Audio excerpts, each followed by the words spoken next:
Assalamualaikum warahmatullahi wabarakatuh. Bismillahirrahmanirrahim. Yang saya hormati Bapak Ibu Guru SMP Banyuwangi 3. Pada kesempatan siang ini kita akan berbagi pengetahuan kepada Bapak Ibu semua berkaitan dengan kegiatan khususnya pembelajaran. Oleh karena itu, pada kesempatan hari ini akan saya sampaikan tentang tujuan pembelajaran. Namun demikian, kepada Bapak Ibu semua, bahwa berbagi pengetahuan dan pengalaman ini akan kita mulai nanti dari penjabaran tujuan-tujuan pendidikan, baik tujuan pendidikan nasional sampai nanti kepada tujuan pembelajaran. Baiklah Ibu dan Bapak sekalian, mari kita mulai kegiatan ini. Ibu dan Bapak, bahwa perlu kita ketahui tujuan dari utama pembelajaran itu sebenarnya sudah ada pada visi dan misi yang ditentukan oleh setiap sekolah. Setiap sekolah pastinya sudah menentukan apa kehendak dan tujuan akhir dari pendidikan di sekolah masing-masing. Oleh karena itu selalu tercantum pada kurikulum satuan operasional pendidikan atau SOP bahwa di dalamnya terdapat visi dan misi dari sekolah. Untuk visi SD Negeri Banyuwangi 3 adalah terwujudnya siswa yang bertakwa, cerdas, terampil, dan berkarakter sesuai dengan nilai Pancasila. Ibu dan Bapak, pada era kurikulum merdeka, pemerintah menetapkan program E5, maka pada setiap tujuan pendidikan di sekolah tidak lepas dari pengamalan nilai-nilai Pancasila. Oleh karena itu, seperti halnya yang terjadi di Banyuwangi 3, apakah untuk tahun pelajaran 2023-2024, visinya terwujudnya siswa yang bertakwa, cerdas, terampil, dan beragam sesuai dengan nilai-nilai Pancasila. Tidak lepas dari nilai-nilai Pancasila. Kemudian siswa yang bertakwa tentu yang utama, kemudian cerdas, terampil, tiga-tiganya mewakili dari ilmu pengetahuan, akhlak mulia, dan psikomotor yang menjadi tujuan akhir dari pendidikan, bahwa setiap peserta didik harus memiliki ketiga kemampuan itu, yaitu memiliki akhlak yang mulia, cerdas itu pengetahuannya yang luas, terampil itu memiliki psikomotor yang menunjang dalam baik kehidupannya sebagai manusia secara umum, kehidupannya di masyarakat, utamanya ketika sekolah sebagai siswa. Dan kemudian dari ketiga hal tersebut tetap tidak harus lepas dari nilai-nilai Pancasila.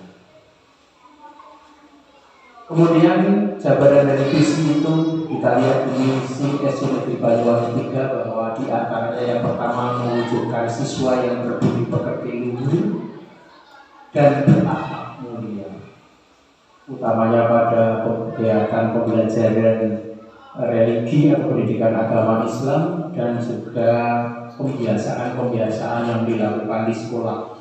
Kemudian yang kedua adalah menanamkan keimanan dan ketakwaan melalui pengamalan ajaran agama.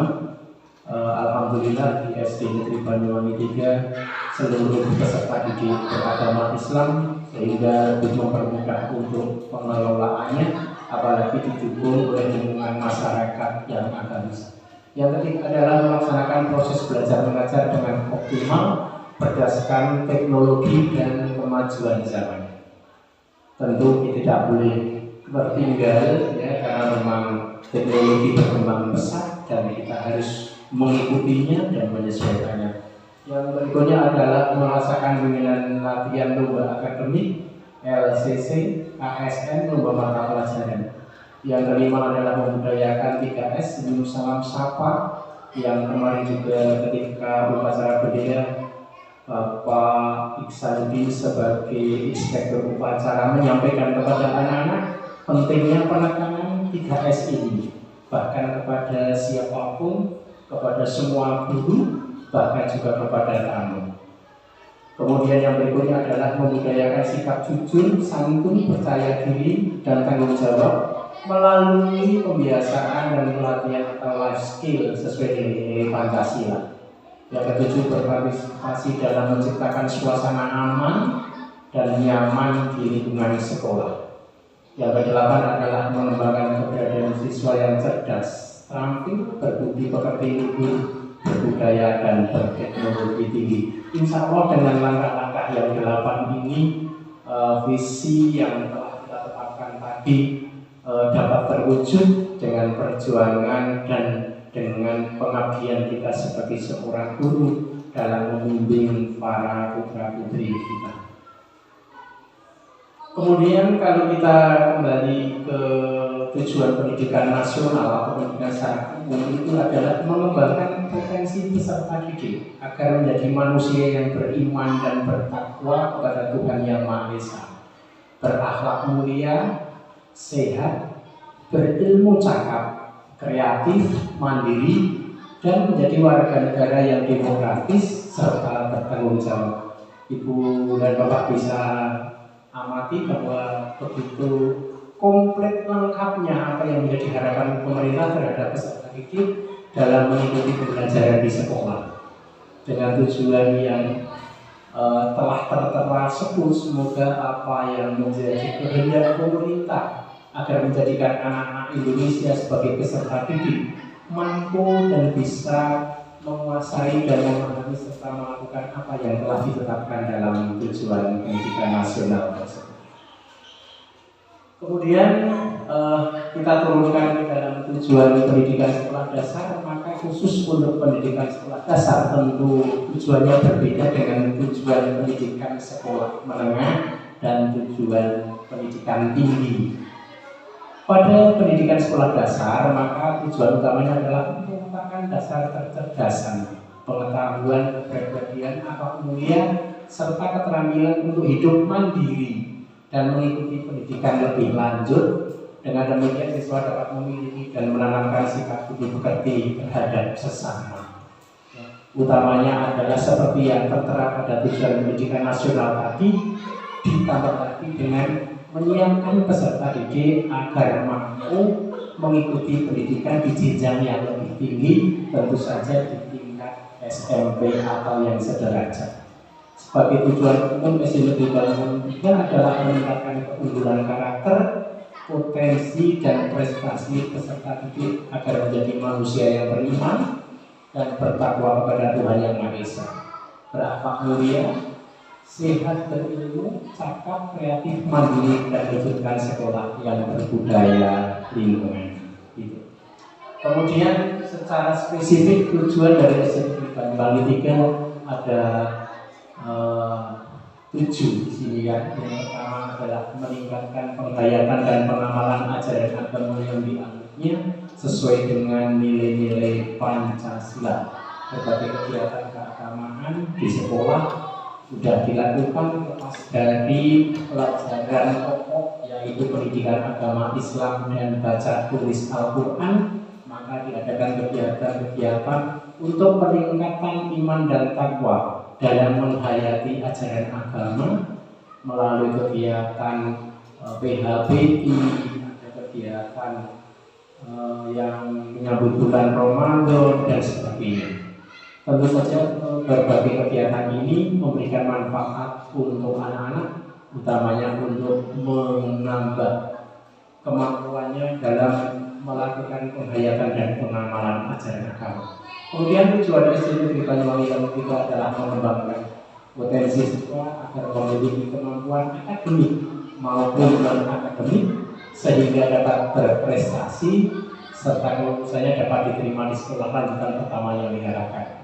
Yang pertama, untuk kemampuan akademik dan non-akademik, ternyata SD Banyuwangi 3 untuk beberapa tahun terakhir termasuk hasilnya bagus, baik di akademik maupun non-akademik. Ya, tingkat kelulusan dan kenaikan siswa bisa dikatakan 100%. Kemudian untuk yang non-akademik, beberapa kegiatan yang kita ikuti, baik ada kegiatan lomba-lomba, di tingkat kecamatan maupun yang diselenggarakan oleh pemerintah secara online kita bisa mengikuti dan beberapa kita menghasilkan siswa-siswa yang berprestasi untuk meraih juara. Di antaranya ada kegiatan pramuka, ada kegiatan festival FLS2N, ada FPBI dan lain-lain. Alhamdulillah kita selalu mendapatkan piala. Oleh karena itu menjadi bukti bahwa SD ini termasuk SD yang berprestasi dalam pengembangan non-akademik maupun akademiknya. Kemudian untuk kelulusannya, alhamdulillah beberapa tahun kita lulus semua siswa kelas 6-nya dan alhamdulillah kita dapat diterima 100% di tingkat pendidikan lebih tinggi, baik di madrasah sanawiyah maupun di SMP negeri maupun swasta.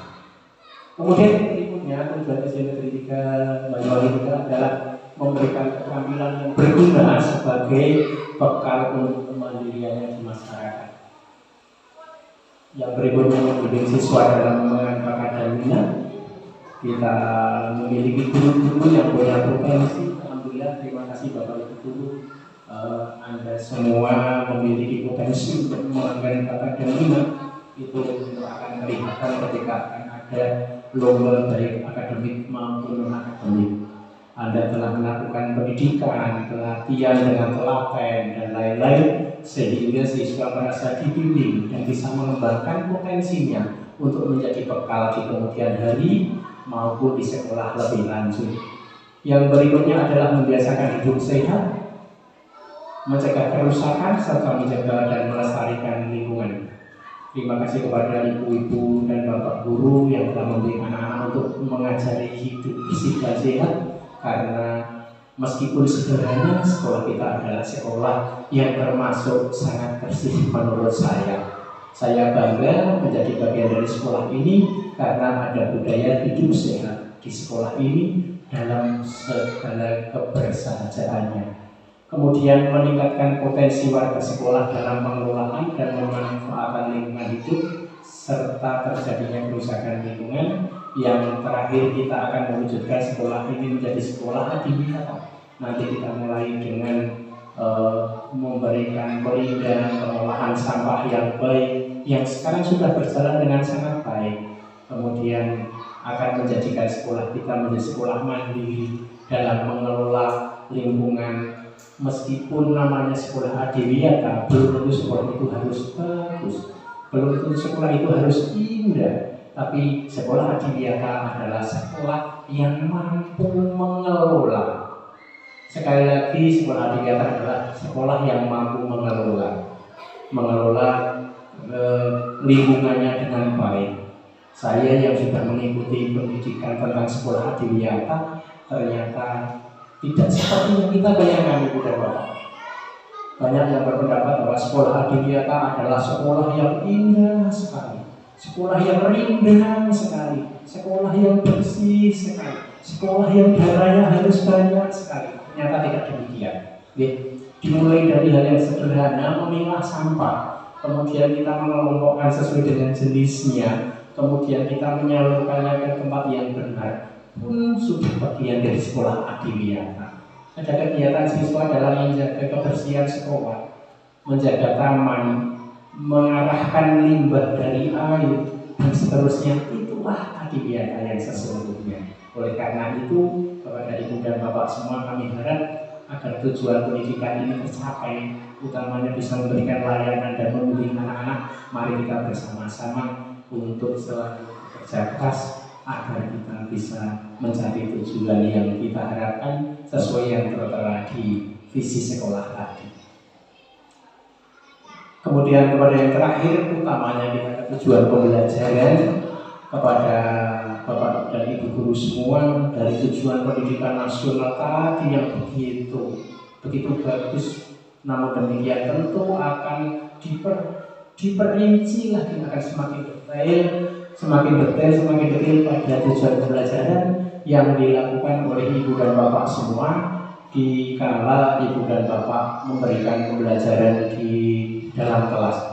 Apa itu tujuan pembelajaran? Tujuan pembelajaran adalah instructional objective adalah perilaku hasil belajar yang diharapkan terjadi, dimiliki atau dikuasai oleh peserta didik setelah mengikuti kegiatan pembelajaran tertentu. Dengan bahasa mudahnya, tujuan pembelajaran itu adalah sesuatu perubahan perilaku ketika sebelum dan sesudah. Itu inti dari tujuan pembelajaran. Oleh karena itu, dengan kita menetapkan tujuan pembelajaran yang sebelumnya peserta didik belum, akhirnya menjadi sudah. Yang sebelumnya tidak, sebelumnya menjadi ya. Itu adalah perubahan perilaku yang kita harapkan. Maka pada prinsipnya tujuan pembelajaran yang ada pada pembelajaran kita lakukan setiap hari adalah adanya perubahan perilaku. Gitu. Kemudian apa itu komponen tujuan pembelajaran? Yang pertama adalah kompetensi, yaitu kemampuan yang dapat didemonstrasikan oleh murid atau ditunjukkan dalam bentuk prop yang menunjukkan murid telah berhasil mencapai tujuan pembelajaran. Itu namanya kompetensi atau kemampuan yang dimiliki. Anak yang tadinya belum bisa memegang pensil, kemudian kita belajar diajari bagaimana cara memegang pensil yang benar, itu sudah perubahan perilaku. Tujuan pembelajarannya anak atau peserta didik dapat memegang pensil dengan benar. Itu yang dimaksud dengan kompetensi atau kemampuannya. Sebelumnya siswa belum bisa menghitung permukaan kubus, kemudian setelah pembelajaran siswa dapat menghitung luas permukaan kubus. Nah, itu namanya kompetensi. Kemudian konten, yaitu ilmu pengetahuan inti atau konsep utama yang perlu dipahami pada satu unit pembelajaran. Itu namanya konten atau isinya atau materinya.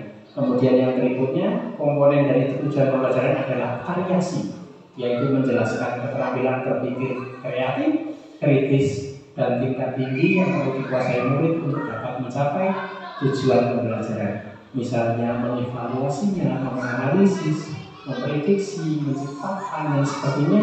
Semakin prosesnya tinggi dan seterusnya. Kiranya begitu Ibu dan Bapak sekilas tentang tujuan pembelajaran. Nanti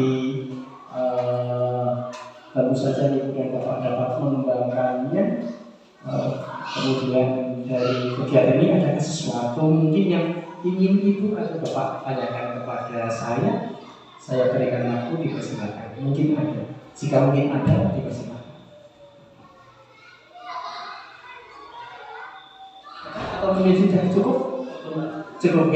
Oleh karena itu kepada Ibu dan Bapak saya berpesan agar tentang tujuan pembelajaran sampai nanti kepada konsep untuk perencanaan pembelajaran yang sesungguhnya masuk ke dalam perencanaan pembelajaran, Ibu dan Bapak kami harap selalu untuk membuka dan mempelajari di PMM. Di situ nanti Bapak dan Ibu bisa masuk pada tujuan pembelajaran. Di situ ada CP-nya, kita baca dahulu CP-nya, kemudian kita uraikan menjadi tujuan pembelajaran, menjadi alur tujuan pembelajaran lebih detail akan Bapak dan Ibu bisa pelajari di situ.